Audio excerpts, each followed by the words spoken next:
What's up, fam? Welcome back to the channel. How are y'all doing today? If you are new, welcome in. If you are returning, welcome back. If you are undecided, what you waiting on? Go on and hit that red button, turn it gray, hit your notifications, and join in on the conversation. So today's conversation is about a lot of questions that I get or things that I read in the comments, whether it's my videos or other people's videos. One of them is, are there really food shortages? Y'all, excuse my hair. Are there really food shortages? Well, if you go to the USDA website, you will see them say there are no real food shortages. You may see a lack of things on the shelves, which is causing some gaps, but there are no shortages. The supplies just haven't gotten in. So in my book, that means there is no food there, right? You can't access. So if you can't access the food, that's a food shortage. There's food insecurity. There's been that way before 2020. People were going without eating. People were rationing their food because they didn't have enough to eat, and they wanted to make sure the kids ate before they ate. At least that's how I grew up. We struggled with food. You cannot focus. You cannot think. You cannot do anything if you're hungry. And my mom tried to make sure that we had something to eat, whether we liked it or not. We had food on the table. There were nights that she probably did not eat as much or anything at all. So food insecurity in America is real. And that is a bold-faced lie that is on that website saying that there is no real food shortages. When I walk into the store, I know what I see. I know what I hear. We need to use concernment when it comes to the things that are out here in the media. Stop believing them when they say, don't believe your lying eyes. Believe what I'm telling you. Let me see. You don't really see this, do you? You don't see that. It's not really there. It's not happening. It's not flaming. It's not burning. It's not smoking. It's not doing any of those things. Don't believe what they tell you. Believe your eyes. If you see it and you know that it is happening, then you need to be preparing for it right now. Don't be thinking that they're going to come and save the day. There is no white horse and a knight coming to save the day unless you're on that horse yourself and you're controlling what goes into your home and what goes out. There's so many different things out there, and it's becoming confusing to a lot of people because some people are saying, I don't see this in my area. I don't know what you're talking about. And I'm not here to debate that with them. If they're not seeing it, they're not seeing it. But by the time they do see it, it may be too late.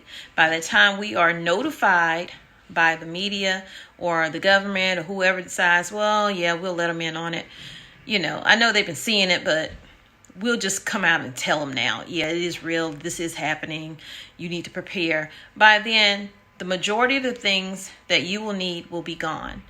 What will be left is the more expensive items, because right now what's taking place is more and more of the cheaper items are coming up missing, and you're seeing empty shelves in those areas. And what you are seeing is name brand things that's still there, things that people would normally get and leave that other stuff aside. Oh, I don't want that old cheap stuff in my house, but now they want it. It's in demand. This is why we have the high prices that we have now. We cannot meet the demand. And until we can meet the demand, we will continue to have inflation of food and other items. So guys, if you can, try to watch these videos all the way through. Hit the like button, share it out. It does help the channel. These videos don't get out and help anybody if you guys don't do that. And to all of you who are doing that, I appreciate each and every one of you. I thank you from the bottom of my heart for that. So I often wonder, do people that are higher up, you know, do they see the people that need help? Do they see the people saying, please, sir, can you spare some bread?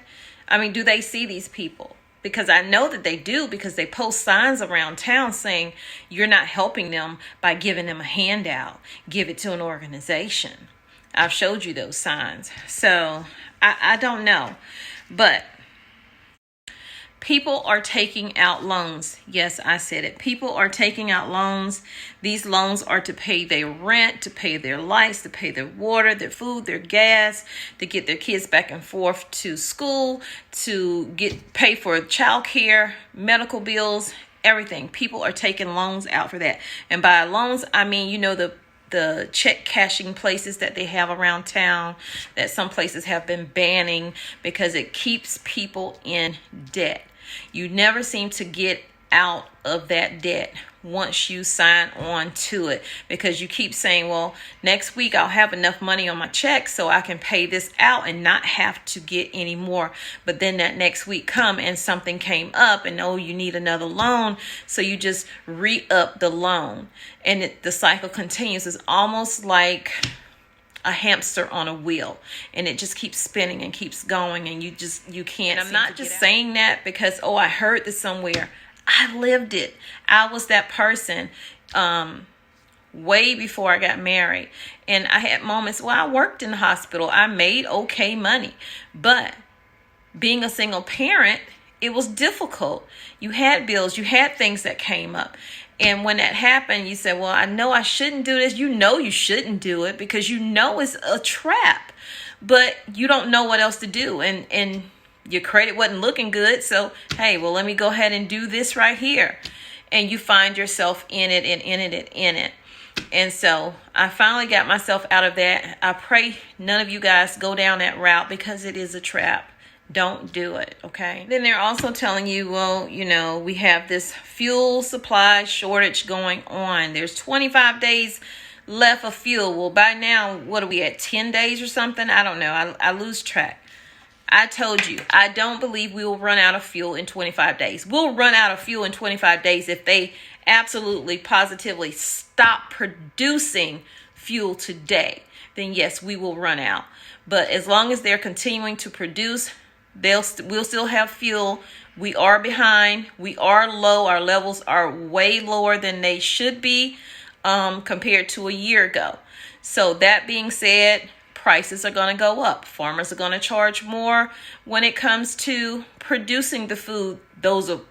Those who are producing the food, rather, because some were given checks to not grow any food. So the ones that are producing are going to charge more because it's going to cost more for them to run that. It's going to cost more for the truckers who go to the farms and pick up the food. It's going to cost more for them. So they're going to raise fees, which means other companies are going to raise fees. Everything that you use, those fees are going to go up. And things that you don't think about, well, we don't need diesel for that, and we don't need diesel for this. Well, your kids got to get to school. How they going to get there? On a school bus. What the school bus use? Diesel fuel. So now going to school is in jeopardy again, just like it was in 2020 when they stopped school. It's going to cost more money for the people that's making the clothes that we wear. Most of our clothes are coming from overseas. And it's costing them. They're already short over there. They're already rationing fuel, rationing food, and everything else. So, guys, expect things not to get back to whatever we considered normal before. It's not going to get there. We'll have some semblance of it down the road, but not right now. So, whether we like it or not, and when I say we, I mean them above us, make the rules, want to get rid of diesel. Diesel runs this world. We use diesel for everything. Whether it's the trucks, the planes, the trains, we're using diesel. We are not at that point or that level where we have the infrastructure in place where we can switch from diesel to electric. It's electric. No. We ain't there yet. We don't have things in place. You want these big trucks to go to electric by, I can't remember the year, a few years from now, maybe 2025 or whatever. How they going to do it? How they going to get from point A to point B if they don't have the stations in between to fuel up, to get charged up rather? For prices are going to go up then too, because if truckers have to switch out from what they're using now to go to electric, that costs way more than a diesel truck. And anyway, I was thinking about something, me and my husband. When they say they want to switch all this fuel out because it's bad for the environment and we want to go to electric. Well, what is electric running off of that we're using? Those batteries? How do they make the batteries? And it's not clean how they make the batteries. Okay? So I don't know. I don't know what they're talking about. And for those of you who are new to my channel, my husband is a truck driver. He used to drive long distance all the time. And now he does not drive as far away, but he does drive. And prices are continuing to spike. We talk about this all the time. This is conversation in our house. It has to be because he's an owner-operator. And when he's fueling, that money is coming out of his pocket. Therefore, it's coming out of our household stuff. So we are budgeting around all of those things. So you have to have a plan when that does not work out. When the prices are so high that it costs you more to run fuel, to work rather, than to stay home and figure out another job. So the last thing I want to do is hold you guys up. I know you have a lot to do, but check out these clips right here. I did this video 7 months ago when shortages first started hitting diesel that we paid attention to. And ask yourself, from 7 months to now, what has changed? Has it gotten any better for you? Are you seeing that the normal is not coming back anytime soon? That this is the new normal? Really headed for a bad situation if we can't get this fixed. Talking with truck drivers Thursday in Hagerstown, there is a real sense of worry over the possibility of diesel shortages. As an owner operator, he might have to stop driving at all and he might have to go work for something else. We don't know. We might all be on unemployment. According to several trade publications, diesel supplies on the East Coast are now the lowest in almost 20 years. The Pilot Flying J company confirmed for 11 News that there are supply issues right now in several markets they serve. Writing in a statement, quote, "We are aware of concerns over diesel supply in specific markets across the United States." That was way before the 25-day left on diesel. So we are depleting left and right. We are sending fuel over to Europe. We are doing that. We are closely monitoring the situation and strive to remain the most reliable network of travel centers for our customers. Just up I-81, same concerns from the Love's Truck Stop Company telling us, quote, "Love's is monitoring the fluid situation on the East Coast. We have experienced minimal outages during low traffic hours. It is always our mission to keep diesel stocked to fulfill our customers' commitment to keeping drivers on the road." If we don't have diesel, we can't run. And experts say with diesel fuel now surpassing labor as the industry's #1 expense, fuel shortages could be devastating. If it's giving them concern, then certainly it's giving us a lot of concerns about, the potential inability to purchase fuel, at the pump or rationing of fuel or anything that could occur. They were out of diesel and gasoline. Richmond was out completely. Now it's at the Travel Centers of America. Back at the Pilot, Larry Seacrest, who ironically delivers petroleum products, says he saw the shortages firsthand. It is scary. It is scary. Something I just heard about the other day. I did know that there was a shortage coming, but didn't realize how bad it was until I experienced it last night. So commerce will continue. However, these drivers tell us that something needs to give in order to lighten the load. Why the Northeast is quietly running out of diesel. Diesel inventories on the East Coast are at record lows. Truckers are spooked by the vanishing stocks and soaring rates. The East Coast of the U.S. is reporting its lowest seasonal diesel inventory on record. And some trucking companies appear spooked. The East Coast typically stores around 62 million barrels of diesel during the month of May, according to Department of Energy data. But as of last Friday, that region of the U.S. is reporting under 52 million barrels. The sharp increase of diesel prices has been a major stressor in America's $800 billion trucking industry since the beginning of 2022. According to DOE figures, the price per gallon of diesel has reached record highs, a whopping $5.62 per gallon. It's even higher on the East Coast at $5.90, up 63% from the beginning of this year. When relief is coming isn't yet clear, and experts say higher prices are the only way to attract more diesel into the Northeast. More expensive diesel means the price of everything is liable to increase. Trucks, trains, barges, and the like consumed about 122 million gallons of diesel per day in 2020. Another record high. According to AAA, today's national average now sits at $4.40 a gallon. Dallas and Fort Worth, you see the numbers, $4.18, $4.17 respectively. The numbers on diesel pumps are pushing closer to a four-figure cost for trucks to fill up. And in the Northeast, totals are even higher, reaching California levels well above $6 a gallon, with concerns supplies now are getting tight. To the degree that it's happening, it probably is going to be more localized in the Northeast. Carr Ingham, an economist with the Texas Alliance of Energy Producers, agreed with transportation industry sources who told CBS 11 Texas is not seeing the same shortages. Moving oil into the Northeast tends to be more difficult, Ingham said, but drivers moving between the two regions will be watching it closely.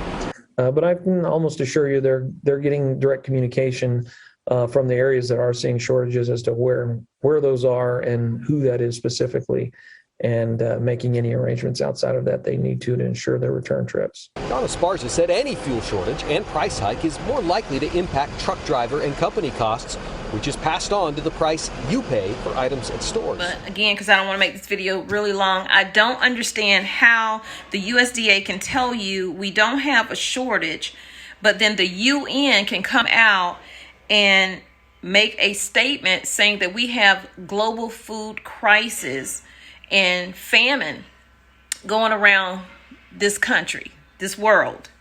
I have a link in the description box with them warning us about everything that is taking place right now and that will take place in the future. Even though we're being told on our end there are no food shortages.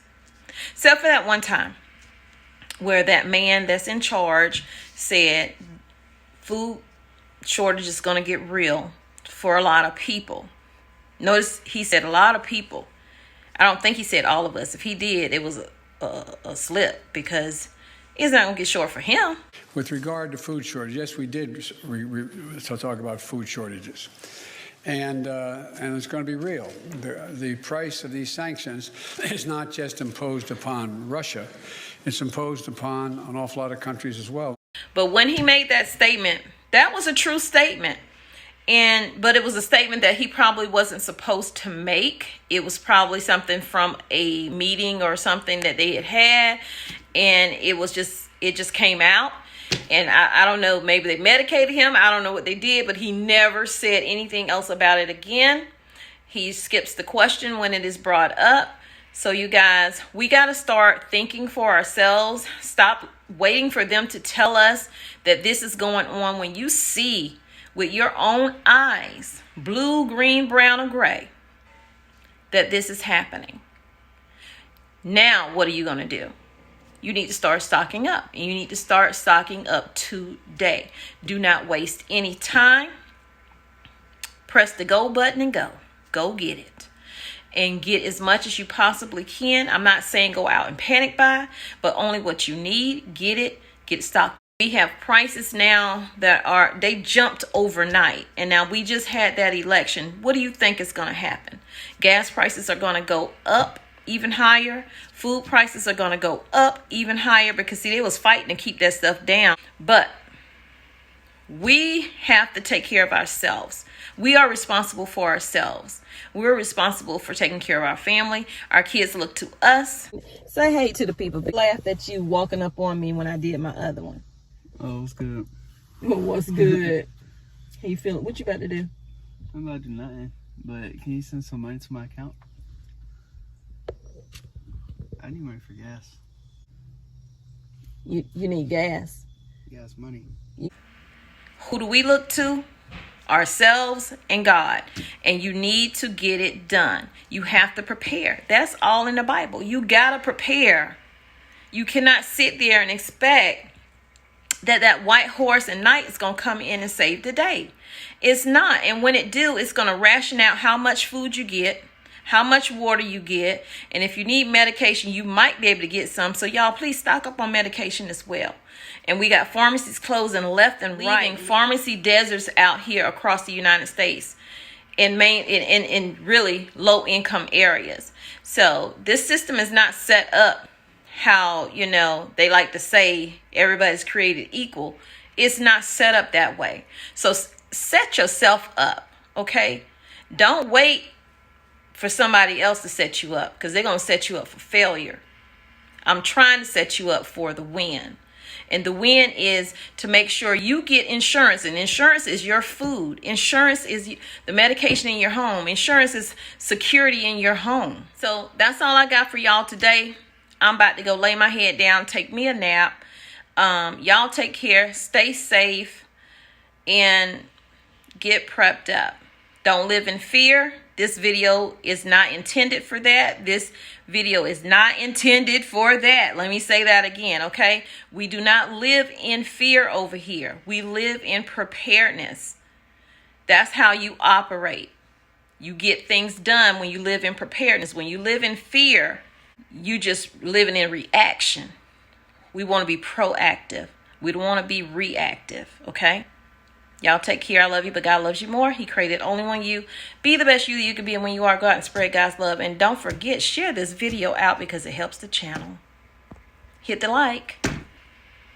Comment down below. And if you haven't subscribed, go ahead and hit the red button too.